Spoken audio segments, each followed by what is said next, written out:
নমস্কার বন্ধুরা, সবাইকে জানাই শুভ সকাল। আজকে উল্টো রথ যাত্রা, তো সেই উপলক্ষে তোমাদের সামনে আমি একটি ভিডিও নিয়ে চলে এসেছি। ভিডিওটা প্রথম থেকে শেষ অবধি দেখতে থাকো। তো বন্ধুরা, আজকে সবাই যেন আমাদের শ্রীরামপুর মাহেশের 629তম বর্ষে পদার্পণ করেছে মাহেশের ঐতিহ্যবাহী এই রথ। তো এই রথ উপলক্ষে আজকে পূর্ণযাত্রা, সেই পূর্ণযাত্রা উপলক্ষে আমি সরাসরি চলে এসেছি মাহেশে। তো মাহেশের পুরো মুহূর্ত তোমাদের সামনে আমি তুলে ধরবো। ভিডিওটা কেউ কোনো অংশে স্কিপ করো না। তো দেখতে পাচ্ছ, সোজা রথের মতো উল্টো রথেও অসংখ্য দর্শনার্থীর ভিড় জমেছে। এবার প্রভু জগন্নাথ, বলভদ্র, সুভদ্রা তিনজনের মাসির বাড়ি থেকে নিজের বাড়ি ফেরার পালা, তার কিছু মুহূর্ত তোমাদের সামনে আমি তুলে ধরছি। দেখতে পাচ্ছ, রথ ধীরে ধীরে তার নিজের বাড়ির দিকে এগিয়ে চলেছে। তো আজকেও প্রচুর মানুষের ভিড় হয়েছে। তো আমাদের এই মাহেশের রথের যে ভিড়টা, সেটা উপচে পড়ার মতো ভিড় থাকে।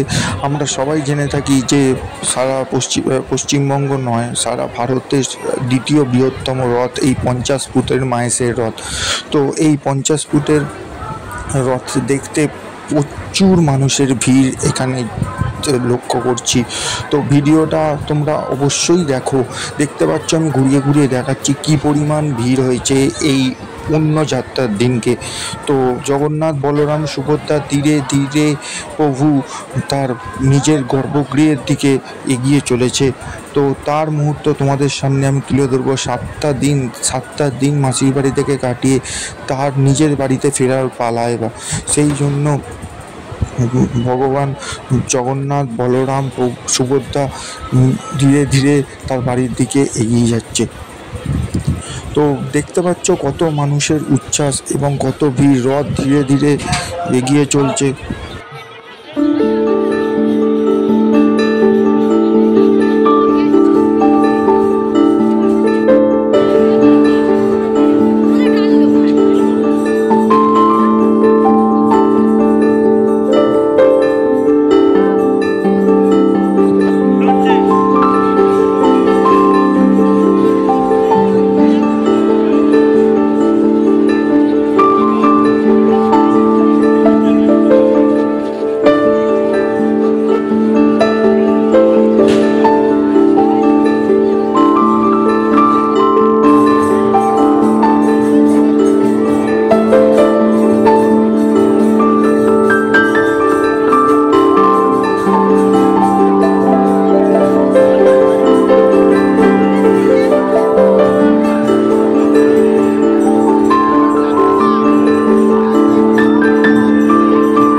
তো ধীরে ধীরে চলে এসেছে, একদম প্রায় লাস্ট টান বাকি। তো দেখতে পাচ্ছ রথটা কীভাবে জগন্নাথ, বলরাম, সুভদ্রা তার ভক্তদের মাঝখান দিয়ে ধীরে ধীরে এগিয়ে চলে এলেন। একদম নিজের বাড়ির সামনে রথ এসে পৌঁছে গেছে।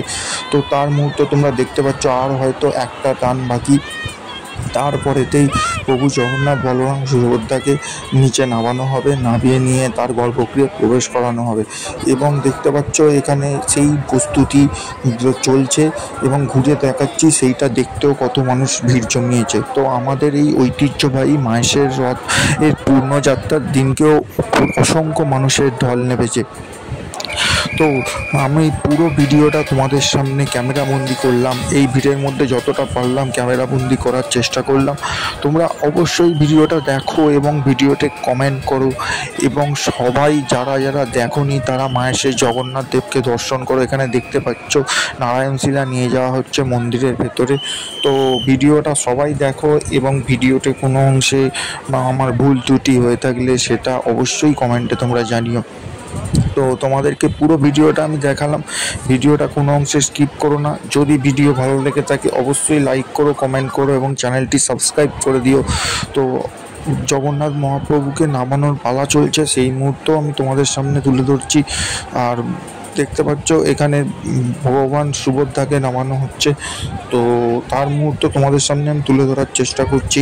এখানে নামানোটাও দেখার মতো, কারণ অত বড় 50 ফুট রথ থেকে যখন ভগবানকে নামানো হয় সেই সময়কার মুহূর্ত তোমাদের সামনে আমি তুলে ধরছি। দেখছো নিয়ে যাচ্ছে মন্দিরের উদ্দেশ্যে। তো ভিডিওটা সবার আশা করি খুব ভালো লাগবে, কারণ মাহেশের এই রথ অনেকেই আসা সম্ভব হয় না। তো যেই কারণে সম্ভব হয় না সেই কারণে আমরা ভিডিওর মাধ্যমে তুলে ধরার চেষ্টা করি।